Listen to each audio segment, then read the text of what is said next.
Level 3 క్లాస్లో ఉన్నాము. ఈశోపనిషత్తు 14వ మంత్రం చూసాము. మళ్ళీ ఒకసారి ఈరోజు చూడొచ్చు. హరే కృష్ణ, అందరికీ స్వాగతం. ఓం అజ్ఞానతిమిరాంధస్య జ్ఞానాంజనశలాకయా చక్షురున్మిళితం येन తస్మై శ్రీగురవే నమః. నమో ఓం విష్ణుపాదాయ కృష్ణప్రేష్ఠాయ భూతలే శ్రీమతే భక్తివేదాంత స్వామి ఇతి నామినే. నమస్తే సరస్వతి దేవి గౌరవాణి ప్రచారిణే నిర్విశేష శూన్యవాది పాశ్చాత్య దేశధారిణే. हे कृष्णा करुणा सिंधु दीनबंधु जगत्पते गोपेश गोपिका कांता राधा कांता नमोस्तुते. तप्त कांचन गौरांगी राधे वृंदावनेश्वरी वृषभानुसुते देवी प्रणमामि हरिप्रिये. जय श्री कृष्ण चैतन्य प्रभु नित्यानंद श्री अद्वैत गदाधर श्रीवासादि गौर भक्त वृंद. हरे कृष्ण कृष्ण कृष्ण हरे हरे, हरे राम राम राम हरे हरे. हरे हरे कृष्णा कृष्णा हरे हरे कृष्णा कृष्णा कृष्ण कृष्णा कृष्ण कृष्ण कृष्ण हरे हरे हरे हरे, हरे हरे राम राम हरे हरे राम राम राम राम राम राम हरे हरे हरे. हरे हरे कृष्ण कृष्ण कृष्ण कृष्ण हरे हरे, हरे राम राम राम राम राम हरे हरे. हरे हरे कृष्णा कृष्ण हरे हरे कृष्ण कृष्णा कृष्ण कृष्णा कृष्ण कृष्ण कृष्णा कृष्ण हरे हरे हरे हरे, हरे हरे राम राम हरे हरे राम राम राम राम राम हरे राम हरे. హరే కృష్ణ భక్తులందరికీ. हरे సో कृष्ण माताजी. ఆన్సర్స్ చూద్దాము. కొన్ని వచ్చాయి. ఈశోపనిషత్తులు మనం చూసిన విషయాలు ఏమిటో. శ్రీనివాస్ సేవిక మాతాజీ, అనవసరపు విషయాలు చర్చించకూడదు, దేనికి ఎక్కువగా ఆశించకూడదు, అవసరానికి మించి ధనాన్ని సంపాదించకూడదు. Very good. ఓకే, 2, 3 ఫస్ట్ మంత్ర కింద వస్తాయి. ఏది మనం ఎక్కువగా అవసరమైన దానికంటే ఎక్కువ తీసుకోకూడదు, అనవసరపు విషయాలు చర్చించకూడదు. అది మనకి జ్ఞానం కింద ఉన్న 18 పాయింట్స్లో చెప్పారు. జ్ఞానం ఉన్నవాడికి ఒక ఫలితం, జ్ఞానం లేకపోతే ఇంకొక ఫలితం అన్న పాయింట్ కింద జ్ఞానం యొక్క లక్షణాలు 18 వివరించారు.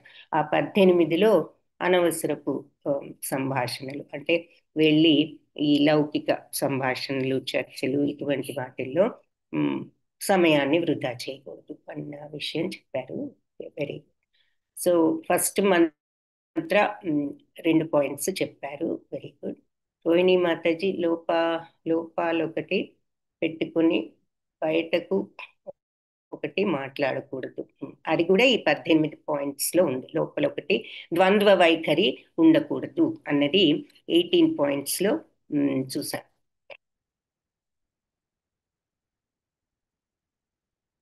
సో ద్వంద్వ వైఖరి ఉండకూడదు అన్న పాయింట్. సో అది కూడా జ్ఞాన లక్షణాల్లో ఉన్నది. సో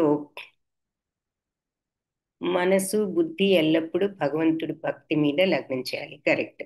అది ఒక మంత్రం మీద చెప్పారు. ఎస్పెషలీ అది 18 జ్ఞాన లక్షణాల్లోనూ ఉన్నది. ఆ తర్వాత మరి ఇక్కడ మనం ఇప్పుడు నిన్న చూసిన మంత్రంలో కూడా అది చూసాం, 14 మంత్రం. అందులో మరి భగవంతుణ్ణి శ్రవణ కీర్తన స్మరణలతో ఆరాధించాలి అన్న పాయింట్ నిన్న మనం చూసిన మంత్రంలో 14th మంత్ర దాంట్లో చూసాం నిన్న. సో ప్రతి ఒక్కళ్ళు భగవంతుని గురించి పరిపూర్ణంగా తెలుసుకోవాలి. ఆయన దివ్యనామ రూప గుణాలు, లీలలు, అదేవిధంగా మరి భౌతిక ప్రకృతి యొక్క వ్యక్తీకరణ అంటే ఆయన సృష్టిని, ఈ భౌతిక ప్రకృతి అంతా ఏ విధంగా సృష్టించారు, ఆయన యొక్క ఆయన యొక్క వ్యక్తీకరణే, అంటే భగవంతుడి యొక్క రూపమే అనుకోవాలి మరి, ఎందుకంటే ఆయన శక్తే కాబట్టి. అలాగే దేవతలు, మనుషులు, అన్ని రకాల జీవులు, ఈ విషయాలన్నీ కూడా, ఈ భౌతికత్వము, భౌతిక ప్రపంచం భగవత్ శక్తి అయినప్పటికీ దీనికి భగవంతుడికి ఉన్న భేదం ఏమిటి, ఆధ్యాత్మికతకు భౌతికత్వానికి అన్న విషయాన్ని ఎవరైతే తెలుసుకుంటారో వాళ్ళు మరి ఈ భౌతిక ప్రపంచాన్ని దాటి ఆధ్యాత్మిక ప్రపంచానికి వెళ్ళగలరు. భగవత్ సామ్రాజ్యంలో ఇక వాళ్ళు శాశ్వత సుఖాన్ని, ఆనందాన్ని, జ్ఞానాన్ని పొందగలరు అని చెప్తున్నారు. Okay, very good. సో భగవంతుడి మీద లగ్నం చేయాలి, అదొక పాయింట్. వేదం అంటే జ్ఞానం. వేదం మా తల్లి లాంటిది. భగవంతుడు సర్వాంతర్యామి.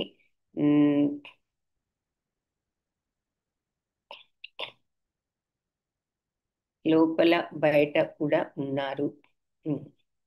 నడవగలరు, నడవలేరు. Very good. అది ఒక మంత్రం, మనం అది చూసాం భగవత్ లక్షణాల్లో. అది ఐ థింక్ 5వ మంత్రంలో అది. Very good. ఓకే. సో మంత్రాలు వైజ్ మనకి కరెక్ట్ గా మంత్రాలు చెప్పింది. ఫస్ట్ మంత్రాలు పాయింట్ చెప్పారు. సెకండ్ మంత్రాలు ఈ రకంగా ఉంటే ఏది తృప్తితో ఎక్కువగా ఆశించకుండా మనకు అవసరమైనంత వరకు తీసుకున్నట్లయితే మరి ఈ బంధాలు ఏర్పడడం అనేది 2వ మంత్రం. సో అది మీరు మంత్రాలు మనం విన్న విషయాలు గుర్తుంచుకున్నారు, చాలా సంతోషం. అయితే జ్ఞాన లక్షణాలు అన్నమాట అవి కూడా వెరీ ఇంపార్టెంట్. మనం నేర్చుకోవాలంటే అవి గుర్తుంచుకోవాలి. కాకపోతే ఏమిటంటే అసలు మంత్రం ఏమిటో కూడా ఆ డిఫరెన్స్ గుర్తుంచుకోండి. సో మంత్రంలో మరి ఇలా ఉంటే తృప్తితో, అనవసరపు ఆశలు లేకుండా, ఎక్కువ ఎన్నాళ్ళు ఉన్నా కూడా కర్మబంధాలు ఏర్పడవు. ఎందుకు ఇలా ఆశించకుండా తృప్తితో ఉండాలి, ఆశిస్తే తప్పేమిటి అనే డౌట్ వస్తుంది కదా, దాని చెప్తున్నారు నెక్స్ట్ మంత్రాలు. ఆశించకుండా నువ్వు తృప్తితో ఉంటే నీకు ఇంకా కర్మబంధాలు అనేవి ఏర్పడవు. నెక్స్ట్ దాంట్లో అలా కాకుండా నువ్వు ఇలాగే ఆశిస్తూ ఉన్నావు అంటే మరి అంధకార బంధుల ప్రపంచంలోకి వెళ్తావు. So very important points. Basic thing కోరికలు తగ్గించుకోండి అని చెప్పడం అన్నమాట. తృప్తి పడండి, మీకున్న దానితో తృప్తిగా ఉండండి, మీకు అవసరమైనంత వరకు తీసుకోండి, అంతకు మించి ఎక్కువ ఆశలు వద్దు. అలా ఉన్న కొందికి ఏం జరుగుతుంది అంటే మరి కర్మబంధాలు ఏర్పడతాయి. ఆ తృప్తి నేర్చుకుని మనం తృప్తితో ఉండగలిగితే కర్మబంధాలు ఏర్పడవు, ఎక్కువ అన్నెసెసరీ కోరికలు పెంచుకోకుండా ఉంటే.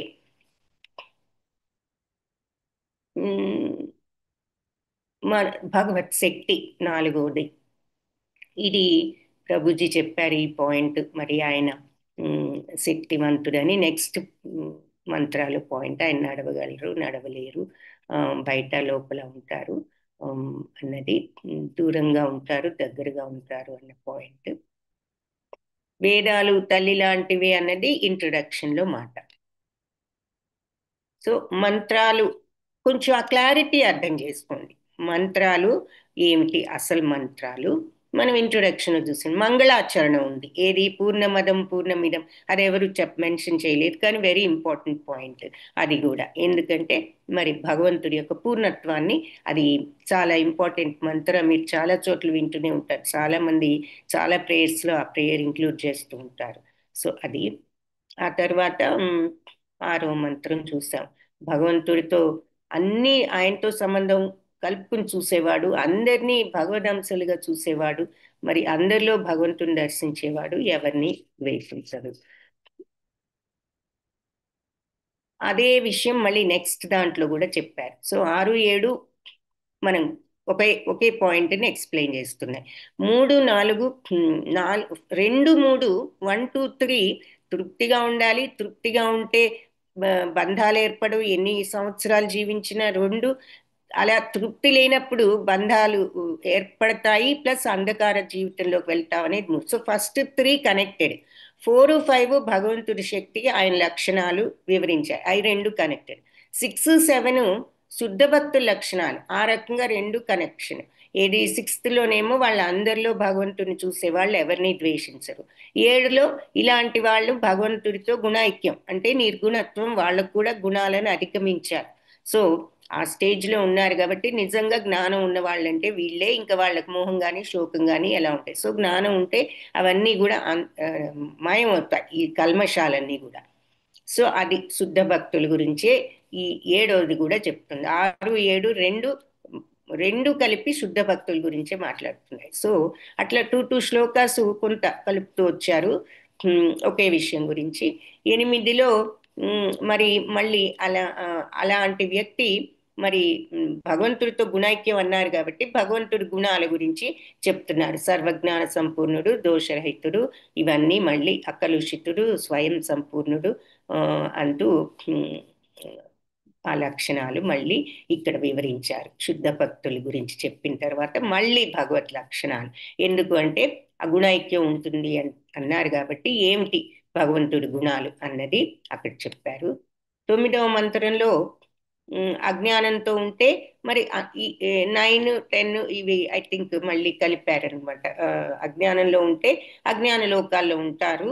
మరి జ్ఞానంలో ఉండి ఇంకా జ్ఞానాన్ని తప్పుదోవలో వాడామంటే ఇంకా అంధకార బంధు లోకాల్లోకి వెళ్తారు. జ్ఞానం లేకపోతే అంధకారం, జ్ఞానం ఉండి సరిగ్గా వాడకపోతే ఇంకా అంధకారం అని చెప్పారు. ఆ జ్ఞానాన్ని సరిగ్గా ఉపయోగించకపోతే.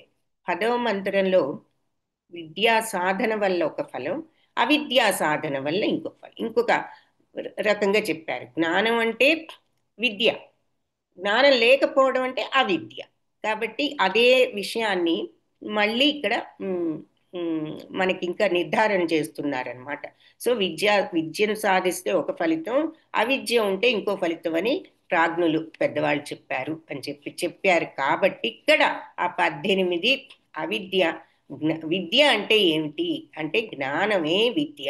ఏమిటా జ్ఞానం అన్న దాని కింద ఈ 18 పాయింట్స్ చెప్పారు. సో మంత్రం ఏమిటి అంటే అసలు జ్ఞానం వల్ల ఒక ఫలితం, అజ్ఞానం వల్ల ఇంకొక ఫలితం ఉంటుంది అని ప్రాజ్ఞులు చెప్పారు అని ఈ 10వ మంత్రంలో చెప్పారు.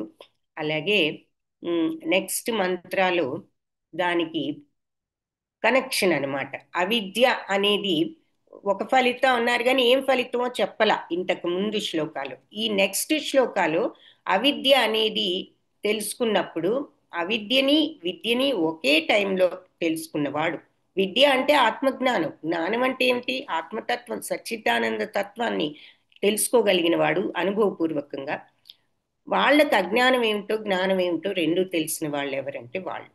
సో వాళ్ళు ఏకకాలంలో రెండు తెలిసిన వాళ్ళే జనన మరణ చక్రం నుంచి తప్పించుకుని అమరత్వపు ఆనందాన్ని అనుభవించగలుగుతారు. సో అంతకు ముందు శ్లోకాలు విద్య ఉంటే ఒక ఫలితం, అవిద్య ఉంటే ఒక ఫలితం. సో విద్య ఉంటే ఏం ఫలితం వస్తుంది అన్నది ఇక్కడ మనకి వివరిస్తున్నారు. సో కనెక్షన్ అనమాట. ఇంతకు ముందు శ్లోకాకి 10th and 11th ఈ రకంగా కనెక్టెడ్. సో అట్లా మీరు గుర్తుంచుకోవచ్చు. రెండు శ్లోకాలకు ఒక్కొక్కసారి 3 కనెక్టెడ్గా ఉంటాయన్నమాట.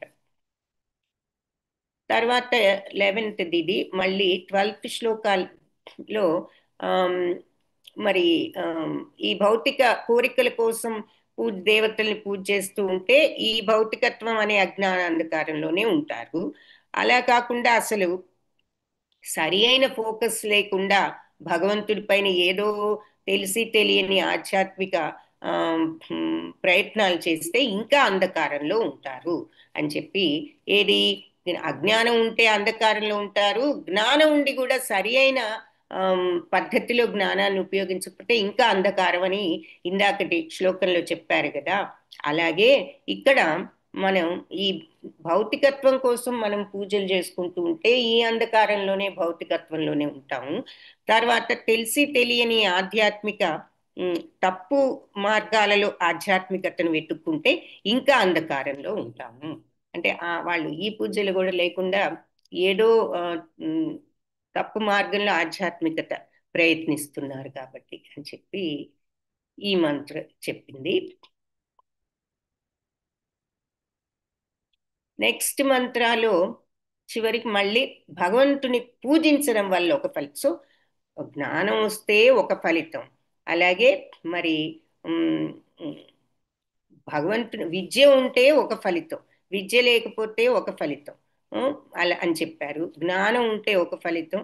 ఉమ్, ఆ, మరి జ్ఞానాన్ని తప్పుగా వాడితే ఇంకా అంధకారం అని చెప్పారు. అలాగే ఇక్కడ భగవంతుని తెలుసుకుంటే ఒక ఫలితం, తెలియకపోతే ఇంకొక ఫలితం వస్తుంది, అంతే కదా. తెలుసుకున్న వాళ్ళు ఈ మాటలన్నీ ఎవరు చెప్తున్నారు అంటున్నారు? ప్రాజ్ఞులు, గురువులు అంటున్నారు. వాళ్ళు చెప్పారు. ఏది అంటే పెద్దవాళ్ళు చెప్పారు, భగవంతుణ్ణి తెలుసుకుంటే ఒక ఫలితం వస్తుంది పూజించడం వల్ల, అలా పూజించడం లేనప్పుడు ఇంకొక ఫలితం వస్తుంది అని చెప్పి ప్రాజ్ఞులు వివరించారని 13వ మంత్రం చెప్తోంది. సో గురువులు వీళ్ళు పెద్దవాళ్ళు కూడా మరి భగవంతుణ్ణి పూజిస్తే మరి మనం ఈ భౌతికత్వాన్ని దాటగలుగుతామని, ఈ కోరికల కోసం కాకుండా మనం ఆ భగవంతుడి కోసమే ఆయన్ను మనం ప్రేమించగలిగినప్పుడు, పూజించగలిగినప్పుడు మరి మనం భగవత్ లోకానికి వెళ్తాం. సో ఆ కాన్సన్ట్రేషన్ ఇవి అవి కావాలి అనే కోరికతో కాకుండా భగవంతుడి కోసమే మనం మరి ఆయన పట్ల అంటే స్వార్థరహితమైన ఆ ప్రేమ, భక్తి ఏమిటి, ఇది కావాలి అది కావాలని కాదు, ఆ నిష్కల్మష భక్తి, అదే మరి ప్యూర్ లవ్ అని చెప్తారు, ప్యూర్ డివోషన్. సో అది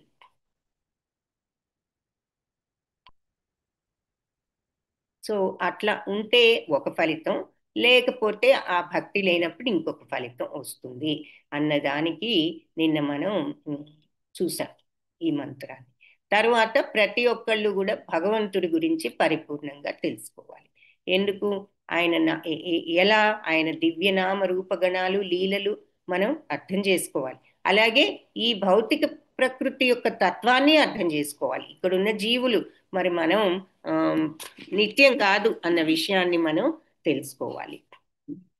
ఇది 14th మంత్రం. విష్ణు పురాణం కూడా మనకేం చెప్తోంది అంటే, విష్ణు శక్తి పరా ప్రోక్త క్షేత్రజ్ఞాఖ్యాత పరా అవిద్యా కర్మ సంజ్ఞాన్య తృతీయ శక్తి రిష్యతే. విష్ణు భగవానుడి ఉన్నత, అపర లేక అవిద్య అనే వివిధ శక్తులు ఉంటాయని మనకు తెలుస్తోంది. ప్రస్తుతం అవిద్య లేక న్యూన శక్తి అనబడే ప్రకృతి చేతిలో మనం చిక్కుకుని ఉన్నాం. అంటే మన అందరం కూడా ఈ కంప్లీట్ జ్ఞానంలో లేని వాళ్ళు అందరూ ఇంకా అవిద్యలోనే ఉన్నాం మరి అని చెప్తూ భగవంతుడు మరి పరా అపర శక్తి అని మరి మనం 7th చాప్టర్లో కూడా చూసాం కదా.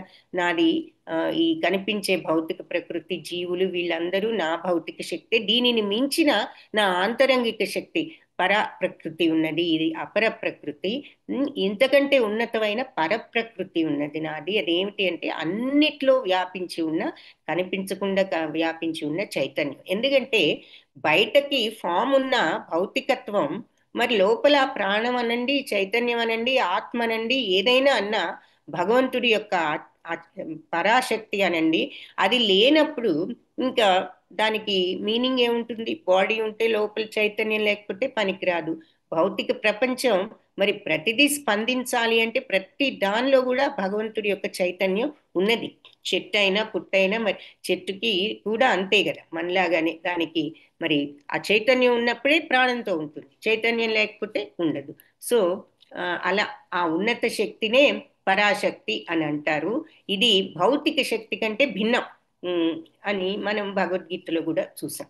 సో భగవద్గీత 8.20 పరస్తస్మాత్ భావోన్యో వ్యక్తో వ్యక్తాత్ సనాతనః యః స సర్వేషు భూతేషు నశ్యత్సు న వినశ్యతి. సో భగవంతుడు ఈ విషయం అది నా యొక్క అన్ని జీవరాశుల్లోనూ కూడా మరి ఈ భగవంతుడి యొక్క ఉన్నత శక్తి ఉన్నది. సో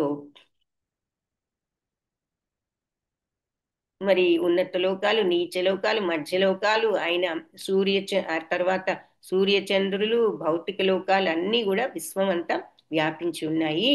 మరి ఇవన్నీ కూడా బ్రహ్మదేవుడి యొక్క జీవిత కాలం ఉన్నంత కాలమే ఉంటుంది అంటున్నారనమాట ఈ లోకాలు. కొన్ని అధమ లోకాలు మాత్రం బ్రహ్మదేవుడి జీవితం కంటే ఒక రోజు ముందుగానే నశించిపోయి మర్నాడు మళ్ళీ సృష్టించబడతాయి.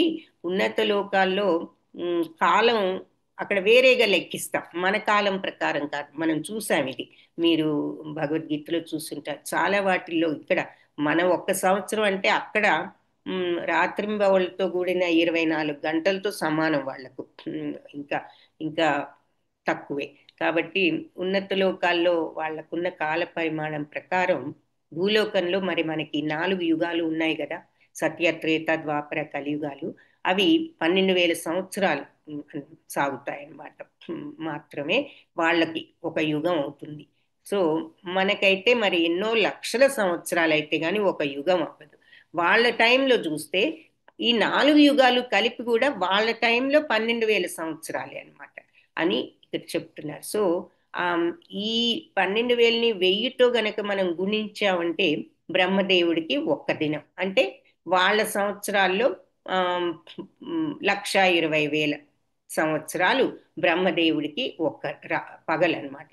రాత్రి కూడా మరి అంతే కదా, ఇంకొక 1,20,000. సో అలాంటి రాత్రి పగళ్ళు కలిసి వాళ్లకు నెలలు సంవత్సరాలు ఏర్పడతాయి. మన మన సంవత్సరాలు, మన దినాలు వేరు, వాళ్ళ దినాలు సంవత్సరాలు వేరు. సో ఇలాంటి సంవత్సరాలు బ్రహ్మదేవుడు 100 సంవత్సరాలు జీవిస్తాడు వాళ్ళ వాళ్ళ టైంలో. సో ఆయన జీవితం ఎప్పుడైతే ముగుస్తుందో ఈ జగత్ అంతా కూడా నశించిపోతుంది. సో మనం ఏం చెప్పుకున్నాం, 311 ట్రిలియన్ ఇయర్స్ ఏదో బ్రహ్మదేవుడు మన టైంలో చూస్తే ఆయన ఆయుష్, వాళ్ళ టైంలో చూస్తే మరి దాదాపు 12 లక్షల సంవత్సరాలు అనుకుంటా వాళ్ళ టైంలో చూసినా కూడా. సో బ్రహ్మదేవుడి జీవితం అంత టైం ఉంటుంది. ఆయన జీవితం ముగిసినప్పుడు జగత్ అంతా నశిస్తుంది అంటున్నారు. తర్వాత మరి సూర్య లోకంలో, చంద్ర లోకంలో కూడా ఉన్నత జీవులు నివసిస్తూ ఉంటారు. ఈ భూమి దీని కింద ఉన్న లోకాలు ఉన్నాయి కదా, భూమి మధ్యలో ఉంది కదా, మనం ఆ గోలోక చాట్లో చూస్తాం కింది లోకాలు. వీటన్నిటిలో ఉండే వాళ్ళు బ్రహ్మదేవుడు రాత్రి సమయంలో ప్రళయంలో వాళ్ళు అప్పుడు ప్రళయంలో వాళ్ళు కలిసిపోతారు. ఈ సమయంలో జీవులు గాని జీవజాతులు గాని ఆధ్యాత్మికంగా అస్తిత్వం కలిగి ఉన్నా కూడా వాళ్ళు పైకి అంటే ఆత్మలున్నా అందరూ ఆ టైంలో విలీనం అవుతారు అని చెప్పి దీన్నే అవ్యక్త స్థితి, కనిపించని దశ. అంటే అందరూ ఆత్మలతో ఉంటారు, ఎక్కడో బాడీ అనేది ఉండదు కాబట్టి. మళ్ళీ మరి ఆత్మ శాశ్వతం అన్నాం కదా, మళ్ళీ బ్రహ్మదేవుడి జీవితాంతంలో విశ్వం అంతా నాశనం అయినప్పుడు మళ్ళీ ఇంకొక అవ్యక్త స్థితి సంభవిస్తుంది. ఈ 2 అవ్యక్త స్థితులు అంటే 2 పైకి కనిపించని స్థితులకు అతీతంగా ఒక ఆధ్యాత్మిక వాతావరణం, ఆధ్యాత్మిక ప్రకృతి. ఈ భౌతిక ప్రకృతి అంతా ఇలా విలీనం అవుతూ ఉంటుందని చెప్పారు కదా, వీటికి అతీతంగా ఇంకొక ప్రకృతి ఉంది. ఏమిటి అంటే అదే ఆధ్యాత్మిక ప్రకృతి. ఆ వాతావరణంలో ఆధ్యాత్మిక లోకాలు ఉంటాయి. భౌతిక ప్రపంచంలో ఉన్న లోకాలన్నీ కూడా మరి బ్రహ్మదేవుడితో పాటు లయం అయిపోయిన తర్వాత ఈ ఆధ్యాత్మిక లోకాలు మాత్రం శాశ్వతంగా అలాగే ఉంటాయి అని చెప్తున్నారు. చాలా మంది బ్రహ్మల అధికారంలో మరి భగవంతుడి ఉన్నటువంటి భౌతిక సృష్టి భగవంతుడి శక్తిలో 4వ వంతు. ఇప్పుడు ఒక బ్రహ్మ కాదని తెలుస్తోంది కదా, ప్రతి బ్రహ్మదేవుడికి కూడా ఒక టైం ఉంది. తర్వాత మళ్ళీ సృష్టి జరిగినప్పుడు ఇంకొక బ్రహ్మదేవుడు ఈ ఆయన ఆయుష్ అయిపోయిన తర్వాత. సో ఈ ఎంతో మంది బ్రహ్మల అధికారంలో ఉంది ఈ భౌతిక ప్రపంచ సృష్టి. అయితే ఇదంతా కూడా భగవంతుడి శక్తిలో పావు మాత్రమే, 4వ వంతే అంటున్నారనమాట. ఏకపాద విభూతి, ఇదే అపర ప్రకృతి. అంటే భగవత్ శక్తిలో కూడా తక్కువ శక్తి అన్నమాట ఈ భౌతిక శక్తి. దీనిని మించిన ఇంకా గొప్ప శక్తి ఏమిటంటే ఆయన యొక్క చైతన్యం. సో ఈ బ్రహ్మదేవుడి అధికారానికి అతీతమైంది భగవత్ శక్తితో ఇంకా ఆయనకు 3 వంతుల శక్తి, త్రిపాద విభూతి అంటారు. అందుకని ఏకపాద విభూతి ఏది బ్రహ్మదేవుడి అధికారంలో ఉన్న శక్తి. మిగిలిన 3 వంతులు భగవంతుడి యొక్క త్రిపాద విభూతి. కాబట్టి అది ఆధ్యాత్మిక ప్రకృతి, అదే పరాప్రకృతి అని ఆ పరప్రకృతి అనే భగవత్ శక్తిని గురించి చెప్తున్నారనమాట. సో ఈ ఆధ్యాత్మిక ప్రకృతి కూడా ఆ పరప్రకృతి వల్లే అందరూ కూడా మరి చైతన్యంతో ఉండడం కూడా జరుగుతుంది. సో ఆధ్యాత్మిక ప్రకృతిలో ఉండేది ఎవరు అంటే భగవంతుడే. మరి భగవద్గీతలో చెప్పినట్లు ఆయన జ్ఞానయోగ కర్మలతో కానీ వేరే వాటితో ఆయన్ని మాత్రమే పొందగలం అని చెప్పి చెప్తున్నారు. సో ఈ జ్ఞానులు మరి కామ్య కర్మలు చేసే కర్మయోగులు వీళ్ళందరూ సూర్య చంద్ర లోకాల్లో స్వర్గలోకం వరకు వెళ్తారు. జ్ఞానులు యోగులు ఏమిటి అంటే అంతకంటే ఉన్నతమైన మహర్లోకం, తపోలోకం, బ్రహ్మలోకం వీటన్నిటికీ వెళ్ళగలుగుతారు. అయితే భక్తితో ఎక్కువ అర్హతను సంపాదించినప్పుడు ఆధ్యాత్మిక ప్రకృతి ఏది భగవంతుడి సామ్రాజ్యంలో కూడా ప్రవేశించగలుగుతారు. కాబట్టి వాళ్ళ అర్హతలను బట్టి ఆధ్యాత్మిక ఆకాశంలో వాళ్ళకి ప్రకాశవంతమైన నిర్గుణమైన ఆ భగవంతుడి కాంతివంతమైన ఆధ్యాత్మిక ప్రపంచంలో కానీ దానికంటే ఇంకా పైన ఉన్న వైకుంఠంలో కానీ ప్రవేశిస్తారు. ఆ భక్తి లేనిదే ఎవరు ఈ వైకుంఠ లోకాల్లోకి ప్రవేశించలేరు అంటున్నారనమాట. సో మరి అందరూ కూడా ఈ భౌతిక ప్రపంచంలో అధికారం కోసం తాపత్రయపడుతూ ఉంటాం. చిన్న బ్రహ్మదేవుడు మొదలు చీమ వరకు కూడా అంటున్నారు అందరూ అధికారం సంపాదించాలని ప్రయత్నిస్తూ ఉంటాం. ఇదొక జబ్బు.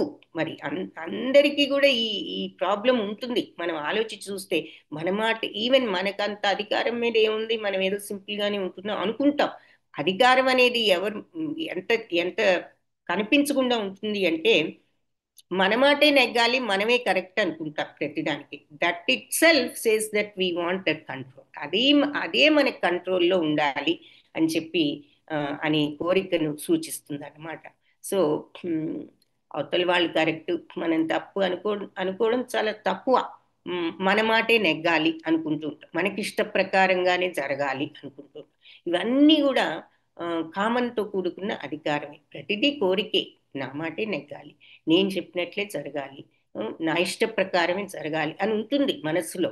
అదంతా కూడా మరొక భౌతిక వ్యాధి అంటున్నారనమాట. ఈ వ్యాధి ఉన్నంత కాలం దేహాలు మారుస్తూనే ఉంటాం. సో ఈ ఎక్కడ ఇదంతా కూడా మరి కోరిక కిందే వస్తుంది. సో ఆ కంట్రోల్ కావాలి, అధికారం కావాలి అనేదంతా కూడా కోరిక. అది ఉన్నంత కాలం మరి మనకి దేహాలు తప్పవు అంటున్నారు. కాబట్టి మరి మానవ దేహం అవ్వచ్చు, దేవతా దేహం అవ్వచ్చు, జంతు దేహం అవ్వచ్చు, దేనిలో ఉన్న చివరికి బ్రహ్మరాత్రి ప్రళయం, బ్రహ్మదేవుడి జీవితాంత ప్రళయం అనే చక్రం. ఆయన రాత్రి టైం ఒక ప్రళయం అయితే ఆయన జీవితాంతం అనేది మహాప్రళయం అన్నమాట, పెద్దది. సో ఈ ప్రళయ చక్రానికి దానికి సంబంధించిన ఈ రోగాలు వ్యాధులకు మనం అంతం కలిగించాలి అంటే ఈ చక్రానికి ఆధ్యాత్మిక లోకాల్లోకి వెళ్ళడానికి ప్రయత్నించాలి అని చెప్పి చెప్తున్నారు. సో మనం భగవంతుణ్ణి ఆయన అంశలైన నారాయణ రూపాల సాంగత్యం ఎప్పుడైతే లభిస్తుందో, ఎక్కడైతే లభిస్తుందో అక్కడ మనం శాశ్వతంగా ఉండాలి.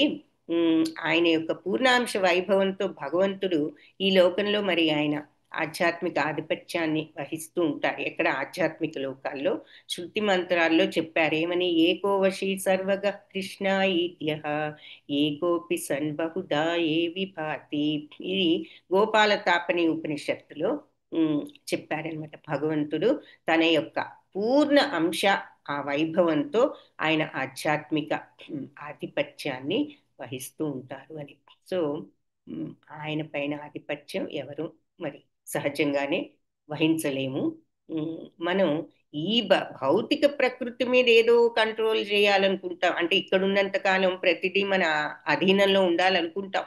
ప్రయత్నించి విఫలమై చివరికి భౌతిక శాసనాలకు, ఈ ఆఖరికి జనన మరణ చక్రాలకు, వ్యాధులకు లోబడి ఉంటాం.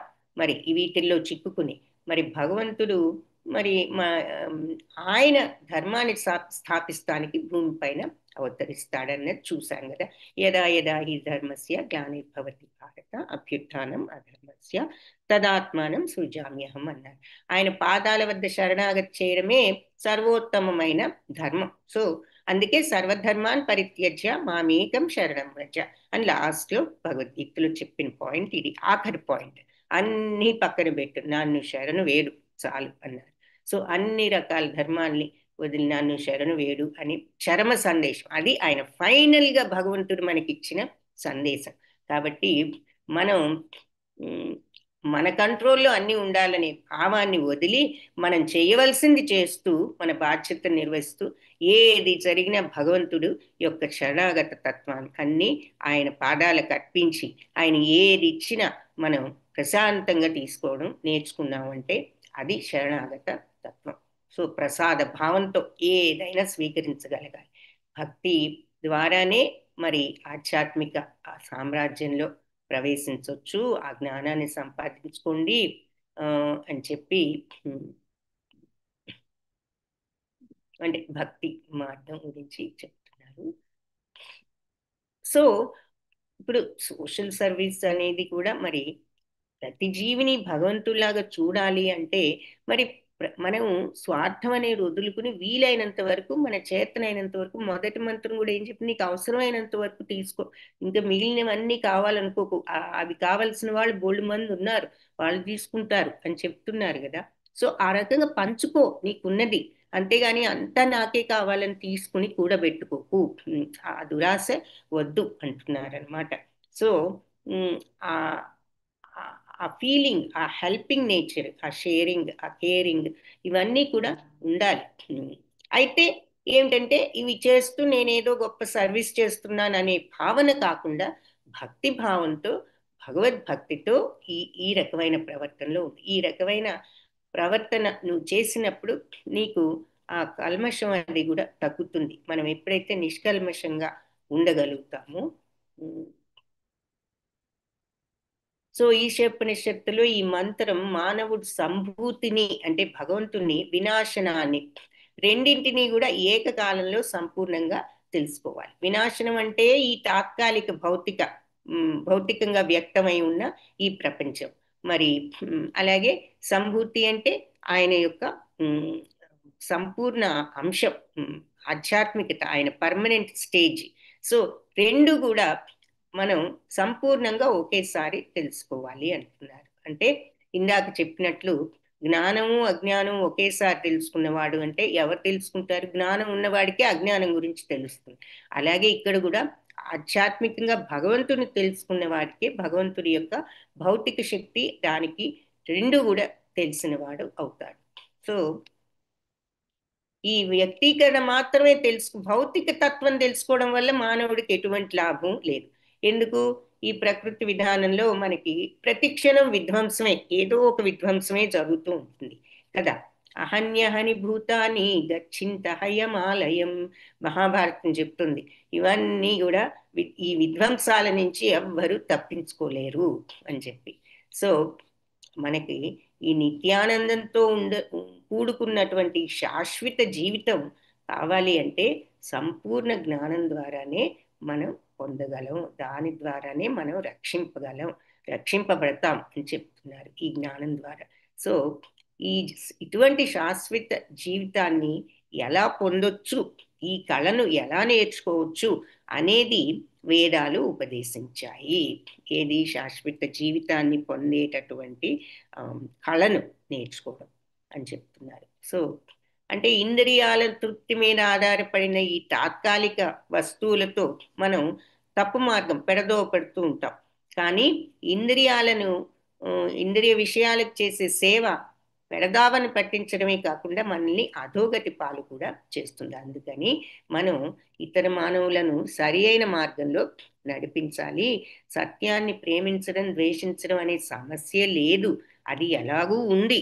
మనం దాన్ని ఏ రకంగా తీసుకుంటాం? సత్యం, పరమసత్యం అంటే ఏమిటి? భగవంతుడే. అది ప్రేమించడం లేదు, ద్వేషించడం లేదు, అది ఉన్నది ఎప్పుడు. మనం జనన మరణ చక్రం నుంచి తప్పించుకోవాలి అనుకుంటే భగవంతుడి యొక్క ఆ భక్తి భావాన్ని, ఆ ప్యూర్ తత్వాన్ని మనం నేర్చుకోవాలి. అది మన కర్తవ్యం. ఈ విషయంలో ఇక ఎటువంటి రాజీ లేదు ఇక మనకి అంటున్నారు. నువ్వు ఆ మార్గంలోకి వెళ్ళాలి అంటే నువ్వు ఆ భక్తి అంటే ఏమిటి?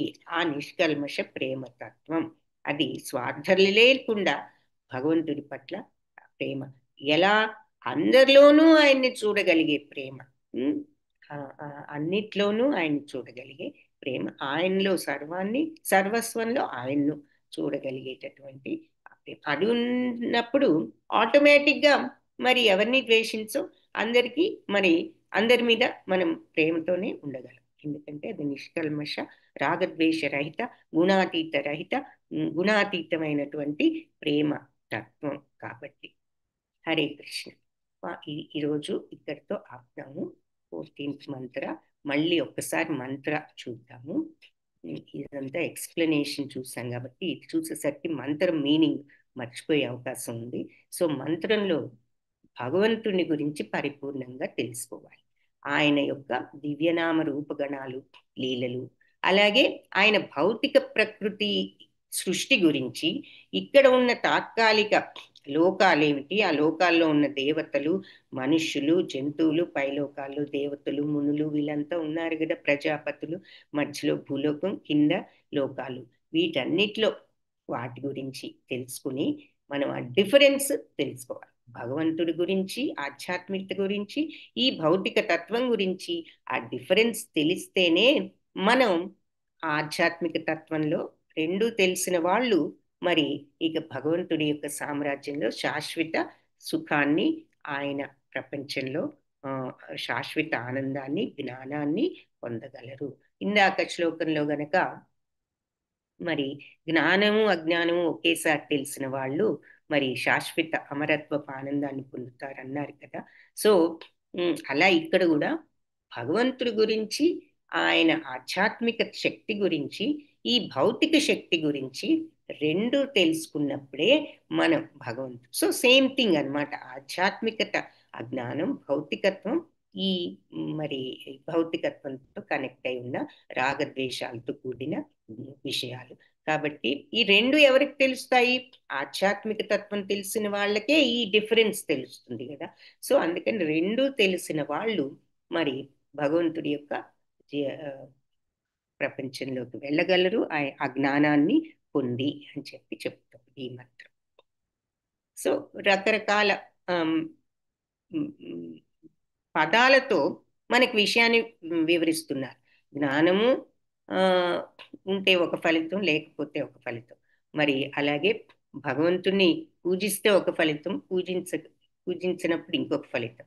భగవంతుని గురించి, ఆధ్యాత్మికత గురించి తెలుసుకుంటే ఒకటి, భౌతికత్వం గురించి, ఆయన గురించి, రెండిటిని ఏమిటి ఆ ఫలితం? భగవంతుని తెలుసుకుంటే ఫలితం అంటే అమరత్వపు ఆనందం అని చెప్పారు. ఇంకా వివరంగా ఇక్కడ భగవంతుడి యొక్క రూపనామ గణాలు, ఆయన దివ్యత్వము, ఈ భౌతిక తత్వం యొక్క జనన మరణ తత్వము తెలుసుకున్నప్పుడు ఆ డిఫరెన్స్ మన అది ఎవరు తెలుసుకుంటారు డిఫరెన్స్?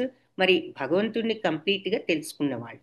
కాబట్టి వాళ్ళు భగవత్ సామ్రాజ్యంలో శాశ్వత ఆనందాన్ని, ఈ జ్ఞానాన్ని పొంది అక్కడ ఉండగలరు అంటూ ఇంకా వివరంగా ఆ పాయింట్ని ఇక్కడ చెప్తున్నారు. సో భగవత్ తత్వం అనండి, జ్ఞానం అనండి, ఇవన్నీ కూడా విద్య అనండి, అన్నీ కూడా దీని వైపే దారి తీస్తాయి. సో అయితే కొంచెం జ్ఞానము, విద్య అన్నది కర్మ జ్ఞాన యోగం కింద చెప్పుకోవచ్చు. ఇక్కడ భగవంతుడి దివ్యనామ రూపగణాలు అంటున్నారు కాబట్టి భక్తి యోగం అని చెప్పుకోవచ్చు. సో ఇలా ఏ మార్గంలో వెళ్ళినా మరి చివరికి భగవంతుని తెలుసుకుంటారని మనకి అక్కడ కూడా 3 మార్గాలు చెప్పారు కదా భగవద్గీతలో. అవి ఇక్కడ సమరైజ్ చేస్తున్నారు ఒక పాయింట్. ఇదేమిటి, ఇదే సేమ్ విషయం మళ్ళీ మళ్ళీ చెప్తున్నారు అనే డౌట్ వస్తుంది మనకి. తేడా ఏమిటి అంటే మార్గం ఏదైనా, అవిద్య అయినా విద్య అయినా, విద్య అంటే భగవంతుని తెలుసుకోవడం, ఆ జ్ఞానం, అలాగే జ్ఞానమైన అన్నారు.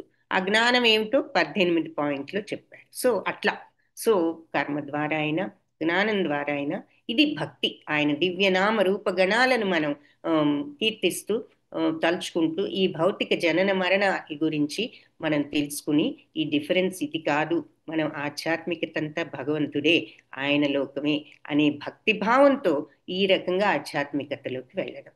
సో అది ఇక్కడ తేడా. సేమ్ థింగే మళ్ళీ మళ్ళీ చూస్తున్నాం అనే డౌట్ వస్తే దానికి ఆన్సర్ ఇదనమాట. సో ఆ రకంగా ఇది 14వ మంత్రం కంప్లీట్ చేశాం ఈరోజు.